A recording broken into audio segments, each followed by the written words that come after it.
Samsung Electronics a été fondé en 1969 en Corée du Sud, à Suwon.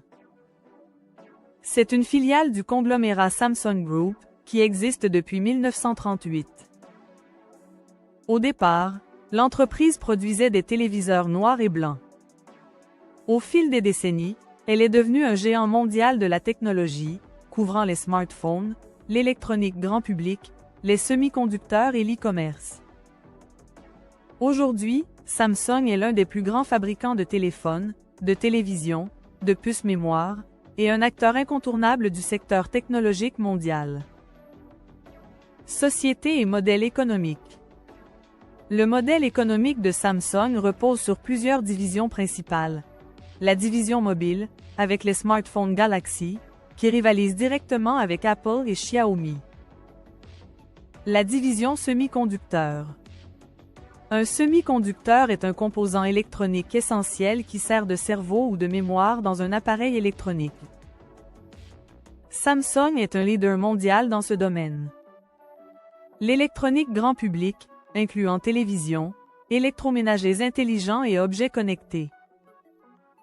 Le segment e-commerce et services, qui complète l'écosystème Galaxy avec applications, contenus et solutions.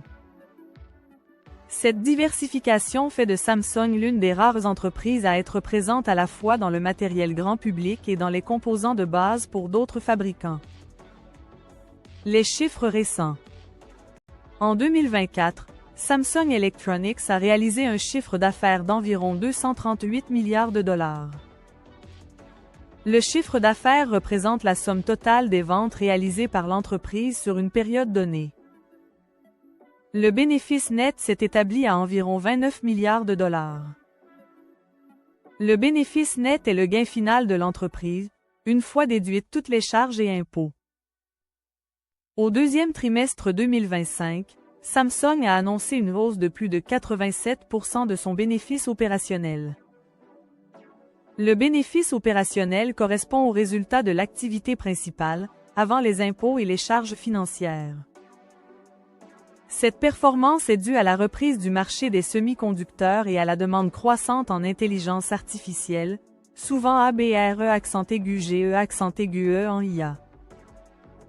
Ratios financiers et valorisation.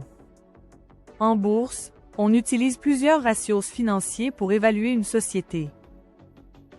Le Price-Earnings Ratio, ou P sur E, est le rapport entre le prix de l'action et le bénéfice net par action.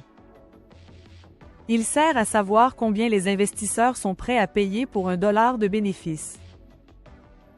Pour Samsung, il est actuellement autour de 16.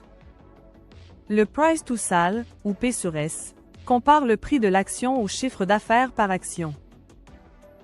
Il donne une idée de la valorisation par rapport aux ventes. Pour Samsung, il est proche de 1,2.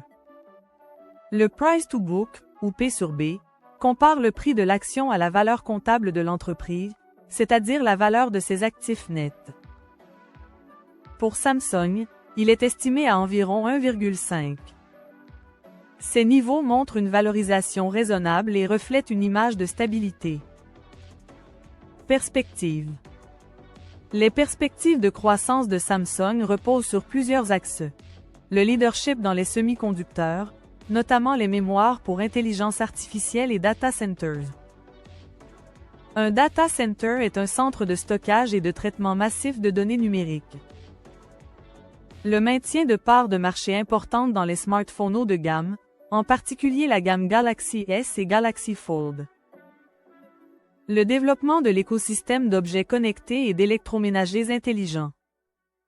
Des investissements massifs en recherche et développement, aussi appelés R&D, qui consistent à financer l'innovation et les nouvelles technologies. Samsung prévoit également d'accroître ses capacités de production en Corée du Sud, aux États-Unis et ailleurs, afin de sécuriser ses chaînes d'approvisionnement. Les risques. Parmi les risques pour un investisseur, on note la forte cyclicité du marché des semi-conducteurs. Cela veut dire que ce marché connaît de grandes variations selon les périodes. Forte hausse en période de demande, mais forte baisse lors des ralentissements. Une concurrence féroce dans les smartphones, notamment avec Apple, Xiaomi et Huawei. La dépendance aux conditions macroéconomiques. Le terme macroéconomique fait référence aux grandes tendances de l'économie mondiale, comme la croissance, l'inflation ou les taux d'intérêt. Les fluctuations de devises et le coût élevé des nouvelles usines. Conclusion. En conclusion, Samsung Electronics est une entreprise technologique incontournable, avec un portefeuille diversifié et des positions de leader mondial dans les smartphones et les semi-conducteurs. Les résultats récents montrent une forte reprise et des perspectives solides, notamment grâce à l'intelligence artificielle et à la demande croissante en puces mémoire. C'est un investissement qui combine stabilité, puissance industrielle et potentiel de croissance. Disclaimer. Les informations présentées dans cette vidéo sont fournies uniquement à titre éducatif et informatif. Elles ne constituent pas un conseil en investissement, ni une recommandation d'achat ou de vente d'actions. Chaque investisseur doit réaliser ses propres recherches et consulter un professionnel avant toute décision d'investissement.